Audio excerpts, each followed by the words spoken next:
Guys সেদিন চলে গেছিলাম কালীপাহাড়ির মা ঘাগরি বুড়ি চণ্ডী মাতার মন্দিরে। আর সেদিন মন্দির যাওয়ার কারণটা ছিল সেদিন ছিল আমার বান্ধবী প্রিয়াঙ্কার জন্মদিন। আর ও আমাকে বলেছিল যে ও আসবে সেই চিত্তরঞ্জন থেকে, আর আমিও যেন যাই। সেজন্য ওর কথা মতন আমি চলে গেছিলাম মন্দিরে। আর সেদিন মন্দির যাওয়ার পর এত সামনে থেকে মাকে আমি দেখতে পাবো আমি ভাবতেই পারিনি। এর আগে তো আমি অনেকবার গেছি, কিন্তু এত সামনে থেকে আমি কোনোদিন দেখিনি। জানি এবার তোমরা বললে প্রিয়াঙ্কার জন্মদিন আর ঘুরছো অন্য কারোর সাথে। সব কথাই বলবো, দাঁড়াও আমাকে একটু টাইম দাও, তবেই না। এত জলদি করলে আমি বলতে পারবো বলো তো? যাই হোক, মায়ের দর্শন করে আসার পর আমাদের প্রচন্ড পরিমাণে জল তেষ্টা পেয়ে গেছিল। গ্রীষ্মকাল বুঝতেই পারছো, তাই আমরা চলে এসেছিলাম একটা দোকানে জল কিনতে। আসলে প্রিয়াঙ্কা কিন্তু তখনও পর্যন্ত মন্দিরে এসে পৌঁছায় নাই। ও তো সেই চিত্তরঞ্জন থেকে আসছিল, আর আমার বাড়ি তো কালীপাহাড়ি থেকে খুব একটা দূরে লয়, সেজন্য আমি জলদির মধ্যে পৌঁছে গেছিলাম। যাই হোক গাইস, ওর জন্য পুষ্প নিয়ে রাখলাম মন্দির থেকে।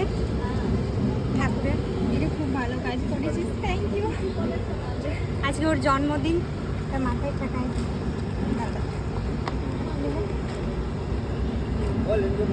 সুখে থাক, ভালো থাক, অনেক বড় হ, আর বিয়ে কর জলদি করে, ভোজটা খাওয়া, আর অনেক বড় কন্টেন্ট ক্রিয়েটর হ।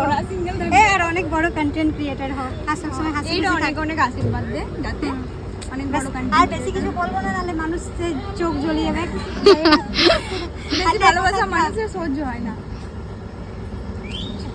তারপর আবার আমরা মন্দিরের ভেতরেই চলে এসেছিলাম, কারণ প্রিয়াঙ্কা বলল যে মায়ের দর্শন করে আসবো, তাই প্রিয়াঙ্কাকে নিয়ে চলে এসেছিলাম। আর মায়ের দর্শন করার পর আমরা এখানে একটু গল্প সল্প করছিলাম। তো চলো এবার বলি যে ওই মেয়েটা কে। হয়তো তোমরা অনেকে ওর ভিডিও দেখেছো, আর যারা দেখো নাই তাদের জন্য আমি বলে দিচ্ছি, ও কিন্তু আমাদের মতন ভ্লগ করে, মানে ভিডিও করে আর কি। তো আমাকে মেসেজ করেছিল আমার সাথে দেখা করবার জন্য। তারপর আমি বললাম যে আমি এই দিন যাব, তুমি যদি ফাঁকা থাকো তাহলে চলে আসো। তো বললো ঠিক আছে আসবো। যাই হোক, তারপর ও কিন্তু ওর কথা মতন এসছিল আমার সাথে দেখা করতে। কিন্তু আমাদেরকে দেখে কেউ বলবে কি না যে আমাদের প্রথম দেখা হয়েছিল সেদিন। আমরা দুজন গল্প করতে করতে এত ভালোভাবে মিশে গেছিলাম, কি আর বলবো। যাই হোক, তারপর আমরা অনেক ঘোরাঘুরি করার পর আমাদের খিদেও লেগে গেছিল, তাই পেট পুজো করার জন্য চলে এসেছিলাম একটা দোকানে। আর এখানে কচুরি আর ঘুগনি কিনে নিয়েছিলাম। আর কচুরি ঘুগনি খাওয়ার শেষে আমরা একটা করে আইসক্রিম কিনে নিয়েছিলাম। যেহেতু এত গরম, তাই আইসক্রিম খেতে বেশ ভালোই লাগছিল। আইসক্রিম দিয়েছে, তা আবার ঢং করে দেখাচ্ছে।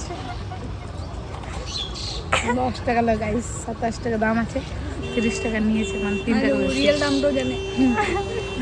কাটিগুলো বেশ সুন্দর লাগে। ঘন যাবে কি হয়, কিছু কাজে লেগে যাবে।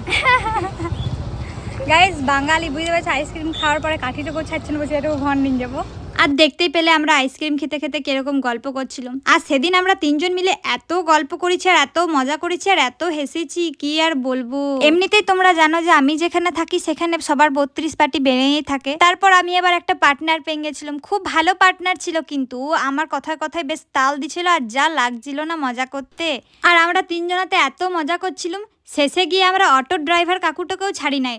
ওই কাকুটার সাথেও আমরা এত মজা করেছি, অন্য লোক হলে তো আমাদেরকে কান্টো ধরে নামান দিত গাড়ি থেকে। ভাগ্যিস ভালো ছিল। আরে গেদে বক বক করলুম, চলো এবার কিছু ভালোবাসার মানুষদের মিষ্টি মিষ্টি কমেন্ট গালা পড়িলি। এতদিন ধরে পড়ি নাই, তোমরা নিশ্চয়ই খুব রাগ করেছো। দেখো তোমরা কিন্তু রাগ করো না প্লিজ, এবার থেকে রোজ আমি তোমাদের নামগুলো বলবো, ঠিক আছে? তোমরা কমেন্ট করবে সুন্দর সুন্দর। ক্রিস রকি কমেন্ট করেছে সিউড়ি থেকে, রকি ধন্যবাদ।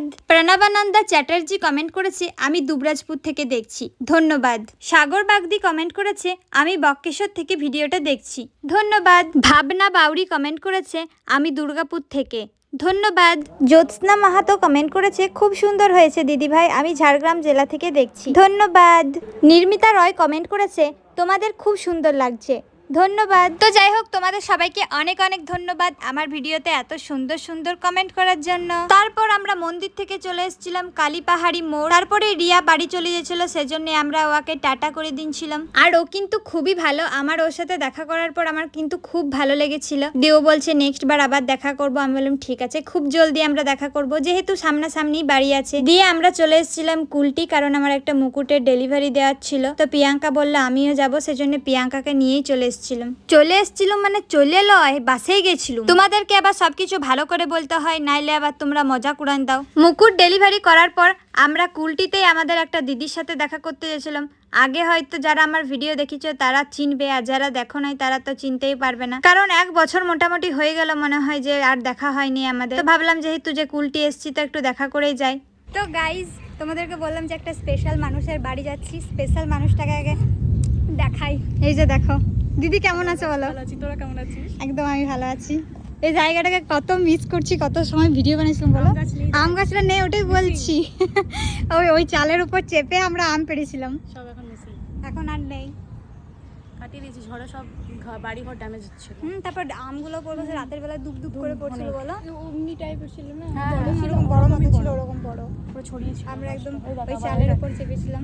আর এই লোকটা যা করলো আমাদেরকে, আর বলি না, আর বলি না। এই লোকটা যা করলো না, সত্যি হাসি লাগছে। গাইস, দিদিদের বাড়িতে চলে এলাম, আর কথাও হলো, অনেক মজা করলাম, ভিডিও করলাম, কিন্তু থাকতে পারবো না কারণ এখন যেতে হবে বাড়ি। তো চলো দিদি, টাটা। আবার এসো। তুমিও যাবে? Tata, bye bye bye. তুইও আসিস? হ্যাঁ আসবো। চলো, আসছি। মনটা খারাপ করে এবার কিন্তু যেতেই হবে, তবু ঘর এখন। পুরো মেঘ ডাকছে, আর বৃষ্টি পড়তে শুরু করে দিয়েছিল, কিন্তু এখন আবার থামলো। যাই হোক, চলো এখন যাই। এবার যাবো কোথাও বলতো প্রিয়াঙ্কা? ঘর যাব। তো গাইস, স্কুলটি থেকে সোজা চলে গেছিলাম ঘর। তারপরে বৌদি ফোন করে ডাকলো যে চলে এসো আমাদের বাড়ি। তা এখন প্রিয়াঙ্কাকে নিয়ে চলে এসেছি বৌদিদের বাড়ি। আর এইদিকে যে ওরা দেখো রেডি হচ্ছে এখন, আর আমি তো রেডি হয়ে গেছি। আর বৌদিদের ঘর এসেছি মানে ঘুরতে যাব, তোমরা তো জানোই। তো এখন আমরা দাদার 4 চাকাতে করে যাব ঘুরতে সবাই মিলে, কি মজা। আর বৌদি এখন একদম সিরিয়াস আছে, কারণ কি ও বৌদি লাগাচ্ছে আইলাইনার। মেয়েরা কখনো সিরিয়াস হোক বা না হোক, আইলাইনার লাগানোর সময় তো হয়ই একদম। যাই হোক, আর আজকে আমিও আইলাইনার লাগিয়েছি। আমাকে কেমন লাগছে কমেন্ট করে জানাবে।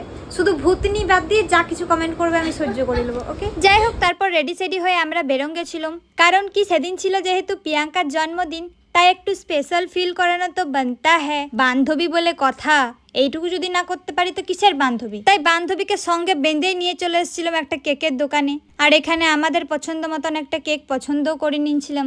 তারপর আমরা কেকের দোকান থেকে বেরোছিলাম, আর ভাবছিলাম যে কোন রেস্টুরেন্টে যাব।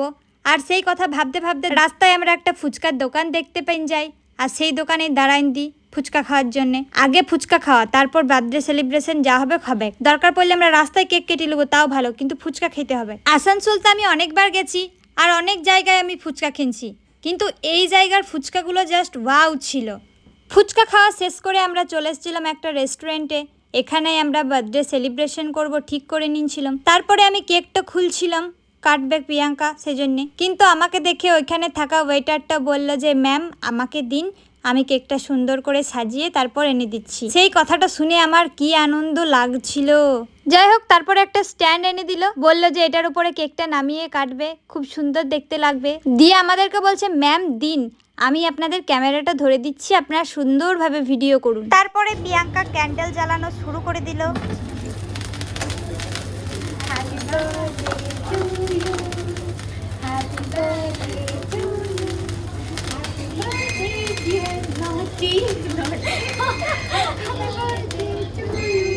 Thank you so much.